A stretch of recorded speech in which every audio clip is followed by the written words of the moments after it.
शून्य लोक का द्वार। तारा के शून्य में समाते ही पूरा संसार एक पल के लिए खामोश हो गया। ना हवा चली, ना ऊर्जा हिली, ना किसी की सांस निकली। और फिर आकाश फट गया। जहाँ तारा गिरी थी वहाँ अब एक गोलाकार शून्य चिन्ह बन चुका था। उसके चारों ओर प्रकाश गायब हो चुका था। ध्वनि दब चुकी थी। आज समय थम गया था। आर्यव्रत उस चिन्ह के सामने खड़ा था। उसके हाथ कांप रहे थे। ये सिर्फ गायब होना नहीं है, यह किसी और लोक में खींच लिया जाना है। चारों आगे चेतनाएं भीतर से जाग उठी। ड्रैगन, यह शून्य लोक है। बाघ, जहाँ शक्ति अर्थहीन है। कछुआ, जहाँ आत्मा का भार ही हथियार है। पक्षी, और जहाँ से कोई लौटता नहीं। आर्यव्रत ने आंखें बंद की। तो मैं वहीं जाऊंगा। भैरव का मुस्कुरा रहा था, पहली बार खुलकर। तुम सच में मूर्ख हो। शून्य लोक में प्रकाश करने वाला या तो पागल हो जाता है या मेरी तरह अधूरा। आर्यव्रत ने उसकी ओर देखा। अगर अधूरा होने की कीमत किसी को वापस लाना है तो मैं वह कीमत दूंगा। भैरव की मुस्कान बुझ गई। निषिद्ध प्रवेश। आर्यव्रत ने शून्य चिन्ह पर हाथ रखा। उसकी त्वचा जलने लगी, ना आग से बल्कि अस्तित्व के मिटने से। मायरा चीख पड़ी, रुको! अगर तुम पूरी चेतना लेकर अंदर गए तो वापस नहीं आ पाओगे। आर्यव्रत रुका। उसने भीतर झांका तो समाधान साफ है। उसने चारों आगी चेतनाओं में से दो को अलग कर दिया, ड्रैगन और बाघ। शक्ति और गति बाहर रह गए, केवल कछुआ और पक्षी उसके साथ रहीं। भैरव की आंखें फैल गईं। यह असंतुलन तुम खुद को तोड़ रहे हो। आर्यव्रत ने एक कदम आगे बढ़ाया और सब कुछ गायब हो गया। न जमीन, न आकाश, न दिशा, बस यादें तैर रही थीं। आर्यव्रत ने देखा, तारा बचपन में हंस रही थी। परिषद का पतन, चक्रव्यूह का टूटना और भैरव का जन्म। एक आवाज गूंजी, जो यहाँ आया है वह खुद से छिप नहीं सकता। आर्यव्रत ने दांत पीछे, मैं छिपने नहीं आया हूँ, मैं लेने आया हूँ। तभी दूर एक परिचित प्रकाश कांपा। आर्यव्रत, वह तारा की आवाज थी। शून्य लोक का सच। शून्य लोक में समय बहता नहीं था, वह टूटता था। आर्यव्रत जिस दिशा में भी बढ़ता उसके विचार पीछे छूट जाते। यादें भारी हो रही थीं और आत्मा हल्की।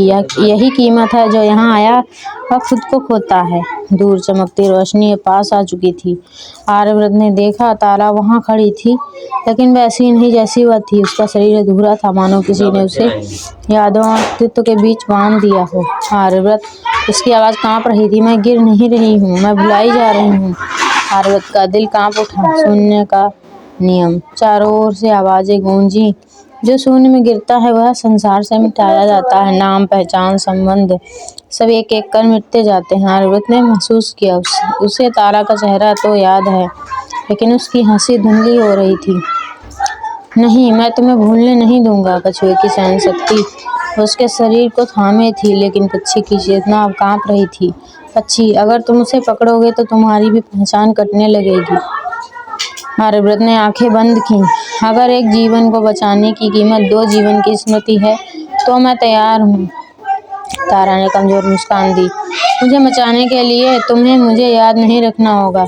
आर्यव्रत चौंक गया। क्या? अगर तुम मुझे अपने भीतर बांध लोगे तो शून्य मुझे मिटा नहीं पाएगा, लेकिन बदले में मैं तुम्हारी स्मृति से हट जाऊंगी। आर्यव्रत की सांस रुक गई। अचानक शून्य कांप उठा। एक विशाल परछाई उभरी। शून्य का प्रहरी। यह संतुलन के विरुद्ध है। 2 अस्तित्व एक चेतना में नहीं रह सकते। आर्यव्रत आगे बढ़ा। तुम्हारा संतुलन हमें मिटाने से बना है, मेरा संतुलन बचाने से। उसने तारा का हाथ पकड़ लिया। प्रकाश फूटा, यादें जलने लगीं। आर्यव्रत के भीतर तारा की आवाज गूंजी, लेकिन नाम नहीं, एक अनामी स्मृति बनकर। शून्य लोक चीख उठा। स्मृति का बलिदान। शून्य लोक कांप रहा था। प्रकाश और अंधकार दोनों एक दूसरे को निगलने की कोशिश कर रहे थे। आर्यव्रत के भीतर 2 चेतनाएं टकरा रही थीं, एक उसकी अपनी और एक अनाम परिचित सी। उसका दिल तेज धड़क रहा था, लेकिन वह यह नहीं जानता था कि क्यों। नाम के बिना चेहरा उसने अपने सामने देखा, एक आकृति जिससे उसका हृदय जुड़ा था, लेकिन वह नाम याद नहीं। तुम कौन हो? उसने फुसफुसाकर पूछा। आकृति मुस्कुराई। उसकी आंखों में दर्द नहीं था, संतोष था। यही तो कीमत है, उसने कहा। शून्य के प्रहरी ने घोषणा की। स्मृति बलिदान पूर्ण होने वाला है। चारों ओर तैरती यादें एक एक कर टूटने लगी। पहली मुलाकात, पहली बहस, पहला भरोसा। सब धूल बनते गए। आर्यव्रत ने सिर पकड़ लिया। रुको, कुछ तो बचा, रहने दो। उसी क्षण शून्य में दरार पड़ी। वैरोग प्रकट हुआ। उसकी आंखों में उत्सुकता थी। अद्भुत, तुमने वही चुना जो मैं नहीं कर पाया। उसने आर्यव्रत के भीतर झांका। एक ऐसा बंधन जो नाम के बिना भी जीवित है। कछुए की सहन शक्ति अब चरम पर थी, लेकिन पक्षी की चेतना धीरे धीरे बुझ रही थी। पक्षी, अगर यह जारी रहा तो तुम भावनाएं खो दोगे। आर्यव्रत ने दांत खींचे।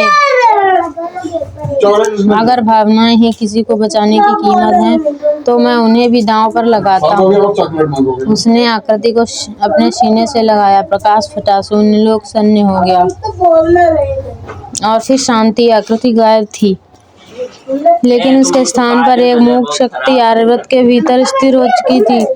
शून्य के प्रहरी ने सिर झुका दिया। संकल्प स्वीकार किया गया। शून्य लोक में पहली बार एक द्वार खुला। बाहर की दुनिया की झलक दिखी, लेकिन आर्यव्रत की आंखें सूनी थी। वह जानता था कि उसने बहुत कुछ कीमती खो दिया है, हालांकि वह यह नहीं जानता था कि क्या।